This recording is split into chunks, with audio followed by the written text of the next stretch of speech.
महायुती सरकारमधील मंत्र्यांच्या विशेष ओएसडी नेमणुकीबाबत शासनाचा आदेश जारी। मंत्री माणिकराव कोकाटेंसह गणेश नाईक, लोढा, शेलार, बाबासाहेब पाटलांच्या ओएसडी आणि खासगी सचिवांची नेमणूक।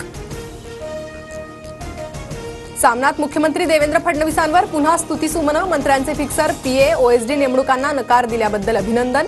मिक्सर लोकांची नावं मोदींना कळवायला हरकत नाही। सामनातून फडणवीसांचं कौतुक करत शिंदेंवर निशाणा। काही लोक मराठी माणसांबद्दल फक्त बोलत राहिले पण काही केलं नाही, नाव न घेता मुख्यमंत्री फडणवीसांचा उद्धव ठाकरेंवर निशाणा। मंत्र्यांच्या ओएसडी संदर्भात अमोल मिटकरींचा मोठा गौप्यस्फोट। 2 ते 3 कोटींच्या कामासाठी एका मंत्र्यांच्या ओएसडीनं 5 लाख मागितले। आमदार मिटकरींचा गंभीर आरोप। मागील सरकारमध्ये रोजगार हमी विभागाच्या ओएसडीनं पैसे मागितल्याचा दावा।